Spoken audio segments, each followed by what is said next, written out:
Hello, everybody. My name is Markatou, and today I will be presenting attacks on encrypted response hiding range search schemes in multiple dimensions. This is joint work with Francesca Falzan, Zachary Espiritu, and Roberto Tomasia. The focus of this work is on searchable encryption schemes. These are schemes that allow us to execute private queries on encrypted data. So let's say, for example, that you have a set of locations, perhaps of your favorite places, and you want to encrypt those and outsource them to a cloud service provider.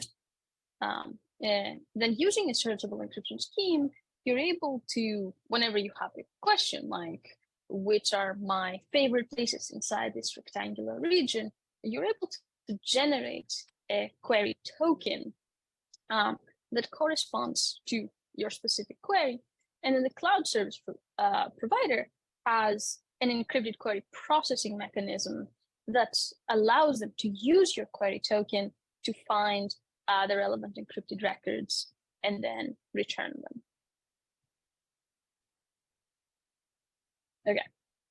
Now, searchable encryption schemes tend to be quite efficient, but that comes with sacrificing some information, essentially information leakage. A very common type of information leakage is called access pattern leakage. If a scheme leaks the access pattern, that means that the adversary is able to observe each of the encrypted records in the query response, like this. Now, these are just encryptions, so they don't really reveal anything about the underlying plain text, but they can be observed across multiple queries/responses. Another form of leakage is volume pattern leakage. In this case, the adversary is able to observe the number of encrypted records in the response.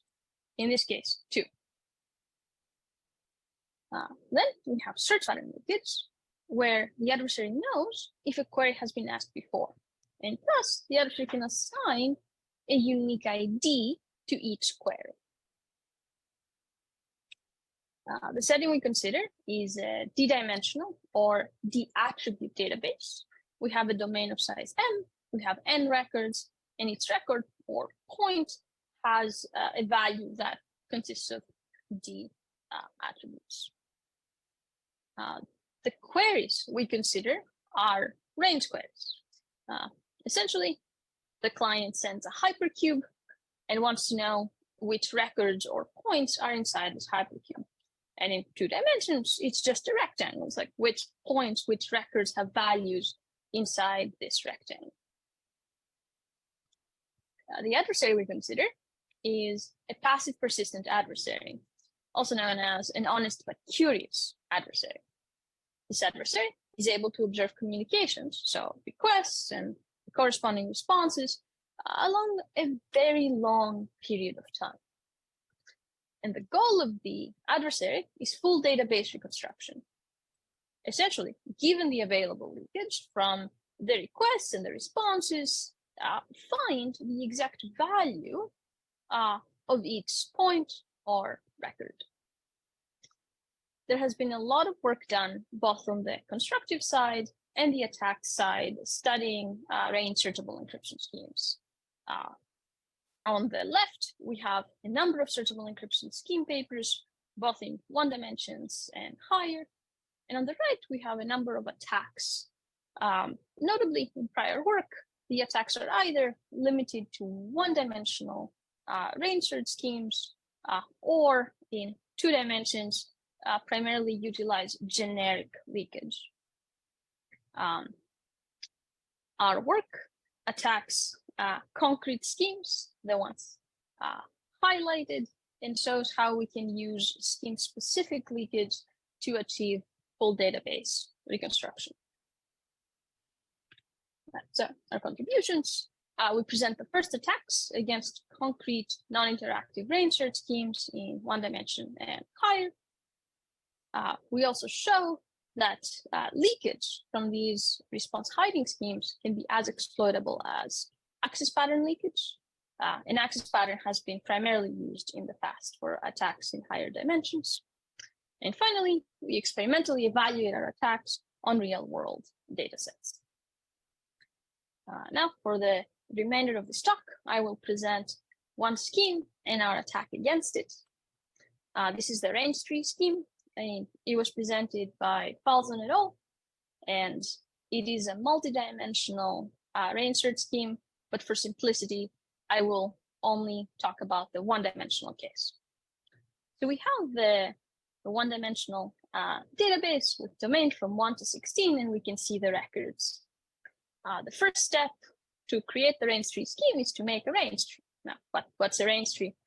It's just a binary tree. So the root of the tree corresponds to the whole domain of the database, and then its children split the domain in half.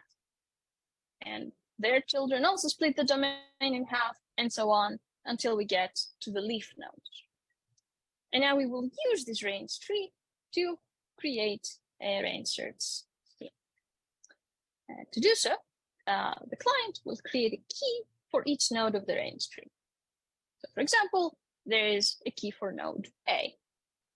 And then the value of that key is whatever records are inside the range that corresponds to A, which is just the domain point 1. And then for node AB, we do the same, and so on. Then once we have this dictionary, we will encrypt it using a searchable encryption scheme and outsource it to a cloud service provider. But now comes the question, how do we query? Well, the client has to find some range covering algorithm. One example of such an algorithm is the best range cover. In this case, the client will pick the smallest number of keys that cover the desired range. And as an example, let's look at range 1 to 5. So this is range 1 to 5. There is no node in our range tree that covers it fully without having additional domain points in it. So we have to use more than one nodes to cover it. And here we note that there is a node that covers range 1 to 4, A, B, C, D, and there is a node that covers just 5, E. So then, after finding the best range cover for 1 to 5, our client can just find the corresponding keys to the nodes, send them to the cloud service provider, and get back the encrypted results. Now, notably here, we have this kind of like new leakage that is specific to this scheme. When we have a query, the client no longer sends just one token, but they actually send 2. And we call this the structure pattern leakage. It's the co-occurrence of search tokens. And the structure pattern leakage we will exploit in our full database reconstruction attack. Again, our attack works against multidimensional databases, but here I will focus on the 1D case. We will assume that we have full structure pattern leakage, full volume pattern, and full search pattern. And now the way this attack works is you want to identify the nodes, the leaf nodes of the range tree, and then find what their order is. All right, so the first step of the attack is to construct a co-occurrence graph G. Now, to do so, we will look through all of the queries and find any tokens that appear together. And if tokens appear together, we add an edge between. And that is what our co-occurrence graph looks like. Now, as you can see, there's 2 nodes that are not connected to anything, and those are the edge nodes A and P. Now, once we have the co-occurrence graph, what we want to do is identify the inner nodes of the tree. Now, here are the inner nodes highlighted in orange. Now, how do we do so? Well, we are going to look for patterns in the queries. Specifically, we're going to look for queries that contain, so a query that contains tokens ABC, a query that contains AB, and a query that contains BC.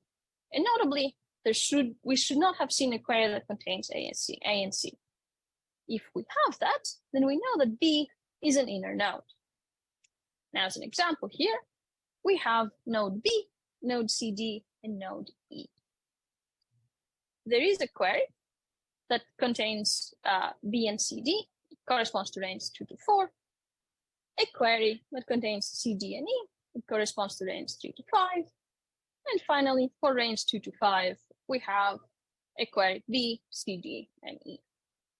Now, this lets us know that CD is an inner node.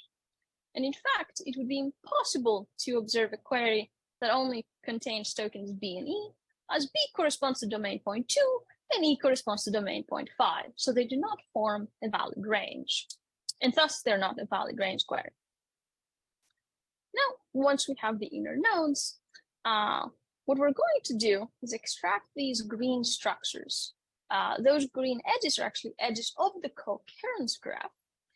And they connect the leaf nodes to the first level of the inner nodes. So what we will do is we will extract this green triangular structures. And I won't go into detail on how we do this. If you'd like, you can go look at our paper.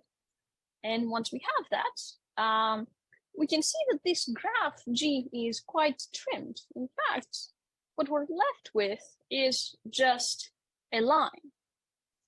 And we will use this line. We will remove the inner nodes since we know which they are, and then we will reorder the leaf nodes. And at this point, we have most of the leaf nodes in order.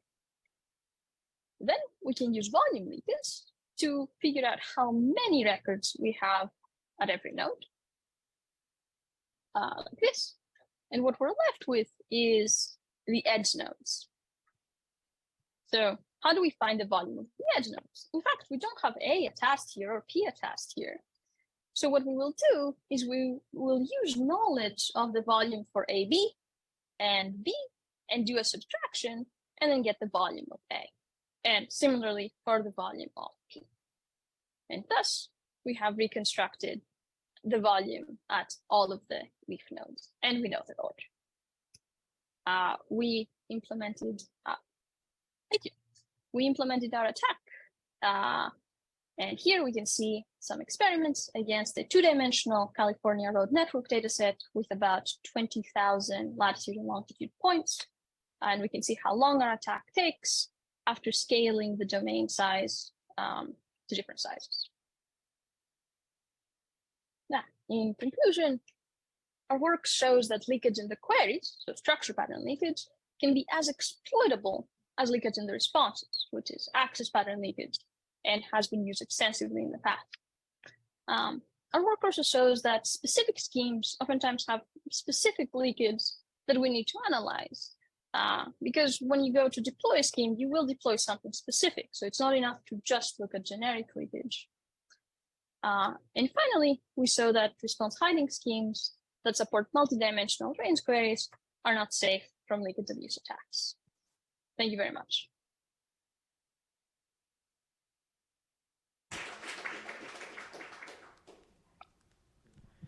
Thanks, Lilika. We have a question from Alex.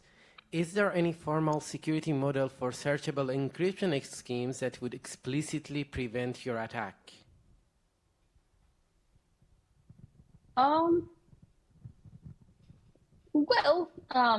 If we used an underlying searchable encryption scheme that was volume hiding, then our attack would not work. We assume that the underlying searchable encryption scheme leaks the volume, for example, and the search pattern. Thanks. And one more question. What happens if the scheme wants to be updatable and we have updates to the database? Is there a way to continue this form of attacks if you have frequent updates? We, at the moment, don't have such a specific scheme. So if there is an updatable scheme, then I will try to attack it and see you next year. Hopefully. So thanks again, Lilika.